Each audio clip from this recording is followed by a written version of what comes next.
The easiest way to promote a Instagram post is to do it from the Instagram app from your smartphone. So I'm going to go ahead and click on my Instagram app. I'm just going to bring up our Friedman Instagram account. This is our news feed. So what you'll want to do is go to your profile. So I'm going to click on the bottom right, my profile picture where you see that 125 logo so that I can see our posts. And what you'll do is you'll go to the post that you want to promote. So let's say I choose, this was a little video kind of graphic that I put together of a person cleaning a bus. Kind of goes in line with everything that's going on right now. This was a post to thank the crews working around the clock to keep public transportation safe to use. So if I wanted to promote this, I simply click on promote, that blue icon on the bottom right of my picture. And you have three options. Where do you want to send people when they see your post appear in their newsfeed? So the idea here, again, just like Facebook, this post is going to reach people who don't already follow your account. So when they see your post and they happen to click on it, hopefully, do you want them to go to your profile?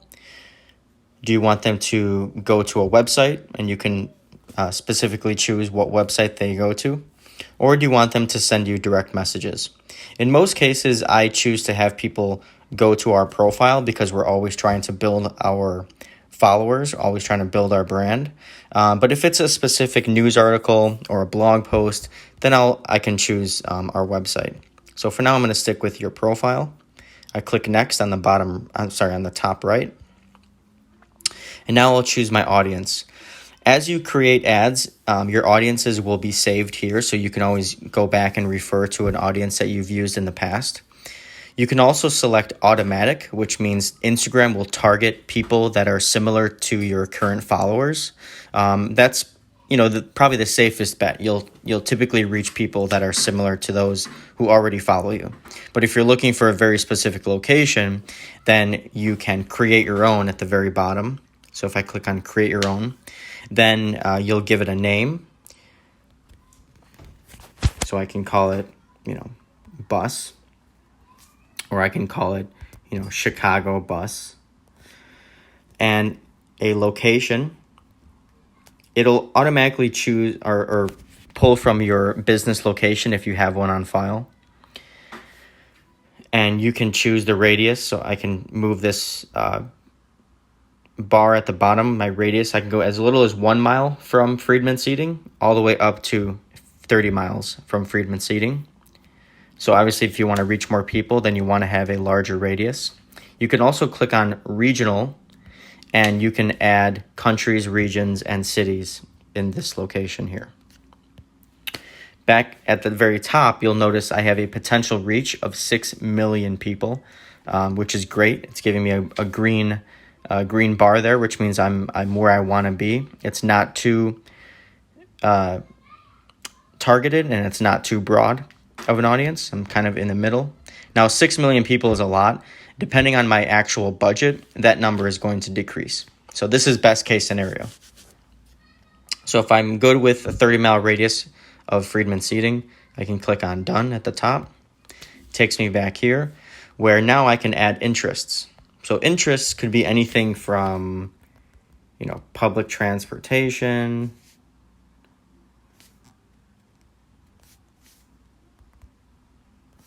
I can choose, bus.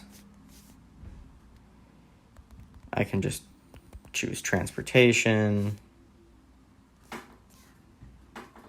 Let's see. Free public transport. So you get the idea. You basically want to choose interests that would be relevant to your audience. So again, similar to a process that we had back on Facebook.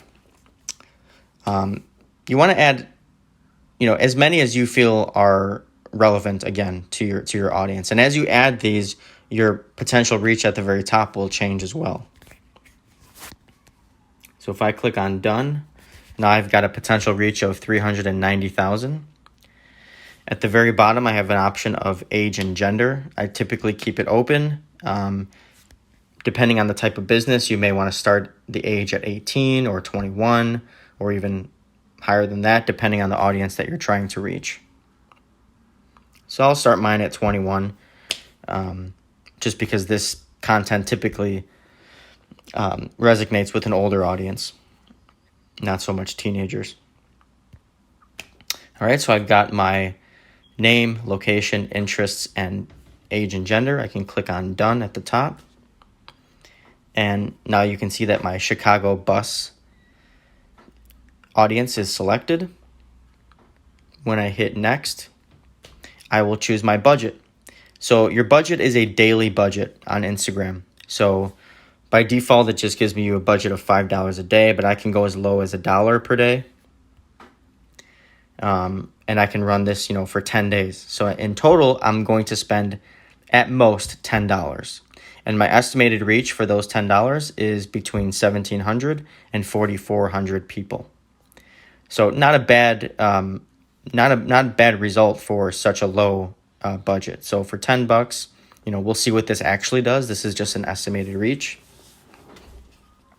And maybe I'll actually increase my daily budget and lower my duration, because maybe I want to, run this for a short amount of time. I might still spend $10, but I'll spend it over 5 days rather than 10 days. So once I'm secure with that, I click next. And your payment information, it'll ask you for payment information if you've never run ads before. So ours is already in there. And now I can hit create promotion, and it's pending approval. So we will see what happens. When I click on view insights at the bottom of my post, you can tell that these are those organic insights. So how many people are you reaching? How many people are interacting with your post organically? Once your ad starts to run, you'll have a separate set of insights specifically for that advertisement. So you can see, what is your dollar getting you? All right. And those are ads and promoted posts on Instagram.